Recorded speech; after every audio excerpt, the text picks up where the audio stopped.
Vamos a mais um exemplo numérico de cálculo de circuitos magnéticos, agora com a divisão do fluxo e considerando também o entreferro. Então, dado um núcleo magnético em formato E, dadas as dimensões praticamente iguais ao do exemplo com núcleo E sem entreferro, mas agora nós vamos adicionar um entreferro de 1 cm no ramo central. E também o mesmo conjunto de perguntas: qual a relutância total vista pela bobina, ou relutância total do caminho magnético, qual a indutância, o que ocorre se a permeabilidade variar e qual corrente produzirá esse valor de 0,3 Tesla no ramo central. Então vamos lá, mais uma vez o nosso desenho do dispositivo magnético. Então temos aqui um formato de núcleo E.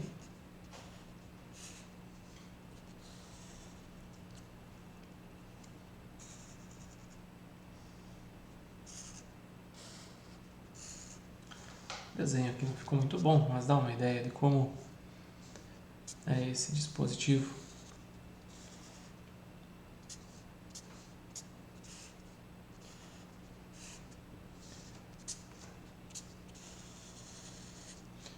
Então nós temos a seguinte situação: a bobina está enrolada nesse ramo central.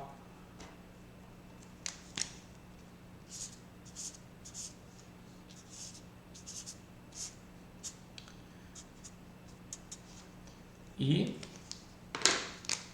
aqui temos 1 centímetro de entreferro. As outras dimensões são as mesmas. Aqui 2 centímetros, aqui 1 centímetro, aqui nas laterais também 1 centímetro. Dimensão total 21 centímetros. E aqui a altura 11 centímetros. Então esse é o arranjo que nós vamos calcular a indutância e calcular todas essas relações. Descrevendo então o circuito magnético equivalente, temos relutância 1, relutância do entreferro e as relutâncias 2 e 3 aqui em paralelo. Relutância 2, relutância 3 e aqui no ramo central a fonte, o equivalente da fonte de tensão, que é a força magnetomotriz, número de espiras vezes a corrente. Então esse é o cálculo que nós temos que fazer. Então primeiro, comprimento médio do caminho magnético 1. Agora nós temos uma situação interessante, que é a seguinte: comprimento médio do caminho magnético 1 vem daqui até esse ponto, mas nós temos que descontar o entreferro. Então, mais uma vez, 10 centímetros no total, tirando o entreferro, 9 centímetros. Então, L1 será 9 centímetros, que é igual a 0,09 metros, ou 9 vezes 10 na menos 2 metros. Então, esse é o comprimento médio do caminho magnético 1. Comprimento médio do caminho magnético 2 depende desse comprimento médio aqui. E isso não mudou nada com relação ao exemplo feito anteriormente. Então, os comprimentos 2 e 3 são iguais e eles têm 30 centímetros. Basta fazer a análise aqui, descontando 21, tirando meio centímetro de cada lado fica 20, dividindo ao meio fica 10. Então, o comprimento 2, comprimento médio 2 é igual ao comprimento médio 3, e eles são iguais então a 30 centímetros ou 0,3 metros. Comprimento do entreferro, esse é 1 centímetro ou 0,01 metro. Então, unidade aqui em metros, convertendo tudo. Áreas de seção transversal, área 1 já foi calculada, 2 centímetros por 1 centímetro, isso igual a 2 vezes 10 na menos 4 metros quadrados. Área 2 igual a área 3 é 1 centímetro por 1 centímetro, que é igual a 10 na menos 4 metros quadrados. A área do entreferro aqui será considerada igual à área 1, 2 vezes 10 na menos 4 metros quadrados. Podemos, numa situação de projeto, por exemplo, considerar o efeito de franjamento e considerar essa área maior. Não será o caso aqui nesse exemplo, nesse exercício. Então agora nós temos condições de calcular as relutâncias. Relutância 1, comprimento 1, 0,09 dividido por 1000 vezes μ0 vezes 2, 10 na menos 4. Então aqui, se nós deslocarmos uma casa, fica 0,9 dividido por 2 μ0, cancelando esses termos. Então 0,9 dividido por 2 μ0, que é igual a 0,45 sobre μ0 amperes pira por Weber. Essa é a relutância 1.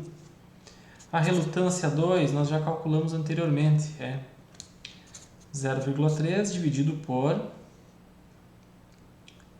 1000 vezes μ0, área de seção transversal 2, 10 na menos 4. Então aqui fica 3 sobre μ0. Isso é igual a relutância 3. Isso em ampere espira por Weber. Aqui já podemos calcular R2 em paralelo com R3, também já calculamos anteriormente, é 1,5 sobre μ0 amperes pira por Weber. Então temos esse valor de relutância equivalente. E por fim, o principal, relutância do entreferro. Isso vai ter um valor significativo. Por quê? Porque a relutância do entreferro é 0,01 dividido por μ0 vezes 2 vezes 10 na menos 4. Então aqui a relutância do entreferro será, deslocando duas casas, ou deslocando 4 casas, temos 100 vezes 10 na menos 4, que cancela com esse. 100 dividido por 2, 50. Então, a relutância do entreferro de 1 centímetro é 50 sobre μ0 amperes pira por Weber, um número muito maior do que as outras relutâncias. E com isso, então, nós chegamos na relutância total, que é a relutância do entreferro mais relutância 1 mais o paralelo de R2 com R3. Relutância total, então, é 50 sobre μ0 mais relutância 1, 0,45 sobre μ0, mais o paralelo dos dois, que é 1,5 sobre μ0. Se fosse 0,5, aqui teríamos 2, 52, então é 51,95.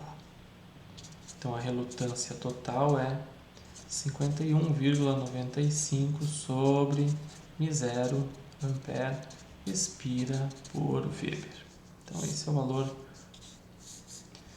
de relutância magnética visto pela bobina no núcleo magnético com divisão de fluxo e com o entreferro. De que forma nós calculamos a indutância? A indutância é calculada como o número de espiras ao quadrado dividido pela relutância total. Então aqui temos um valor que é 200 ao quadrado dividido por 51,95 e aqui então μ0. E aqui então nós podemos calcular esse valor substituindo μ0 por 4π vezes 10 na menos 7. Então o valor da indutância substituindo aqui μ0 e calculando é indutância igual a 0,96757 mA. Ou seja, um valor de indutância que é o dobro daquela, praticamente o dobro daquela calculada para o núcleo magnético simples com entreferro. Então, a colocação desse entreferro e ainda colocando como se fossem dois sistemas juntos faz com que a indutância seja o dobro. É um valor, então, coerente com o esperado. A questão da letra C. O que acontece se nós variarmos em 10% o valor da permeabilidade magnética? Ora, a permeabilidade magnética vai variar o cálculo somente de R1, R2 e R3. Então, vamos repetir os cálculos. Fazendo primeiro o cálculo da relutância R1. Relutância R1, 0,45 sobre 1,1. Então, relutância R1, 0,45 sobre 1,1 μ0. Então, aqui temos um valor. Esse valor é de 0,409 sobre μ0. A mesma coisa pode ser feita para o cálculo da relutância R2. A relutância R2, que era 3 sobre μ0, agora é 3 sobre 1,1. Também podemos calcular esse valor. O valor então fica 2,727 dividido por μ0. E aqui também podemos tirar a informação do valor R2 em paralelo com R3, que é 2,727 dividido por 2 μ0. Então aqui também podemos calcular esse valor. Esse valor é de 1,3636 sobre μ0. Então, vejam que começa a mudar um pouco, né? Os valores são um pouco menores, aqui era 1,5 sobre μ0, aqui é 1,3636 sobre μ0. 0,45 da relutância 1 passa a ser 0,409. Mas a relutância do entreferro permanece. A relutância do entreferro continua sendo 50 sobre μ0. Então, isso faz com que a relutância total seja relutância do entreferro mais relutância 1 mais o paralelo da relutância 2 com a relutância 3. Isso leva então a um resultado que é 0,409 sobre μ0 mais, aqui relutância 1, né? A relutância do entreferro é 50 sobre μ0. E o paralelo dessas duas relutâncias é 2,727 sobre μ0. Então, com isso, a relutância total pode ser calculada aqui, simplesmente usando o mesmo denominador comum. Então, somando essas parcelas, aqui nós chegamos a um valor. Antes disso, aqui uma correção, 1,3636, que esse é o valor do paralelo dessas duas relutâncias. Então, agora sim, podemos somar, aqui vai ficar 51,7727 sobre μ0 amperes pira por Weber. Então, 51,77 é muito parecido com 51,95. A relutância diminuiu muito pouco, mesmo que tenhamos variado a permeabilidade magnética em 10% para mais, né? Então, qual é o percentual, ou qual é o aumento no valor da indutância? A indutância, então, é proporcional, ou inversamente proporcional à relutância. Se essa relutância diminuiu, significa que a indutância aumentou. Então, basta dividir esses dois termos aqui. Nós temos um percentual, digamos, ou proporcional ao percentual relacionado então aos valores 51,7727 dividido pelo valor que nós tínhamos antes. Então, se a relutância diminuiu, significa que a indutância aumentou, vamos fazer inversamente proporcional. Então, 51,95. Vamos fazer assim, 51,95 dividido por 51,7727. Então, com isso, multiplicando isso por 100, nós temos um valor percentual do aumento da indutância. Então, fazendo esse cálculo aqui, chegamos a um valor que é 100,34. 100,3424. Ou, se olharmos pelo fator percentual aqui, a indutância aumentou 0,34% quando Mi aumentou 10% no material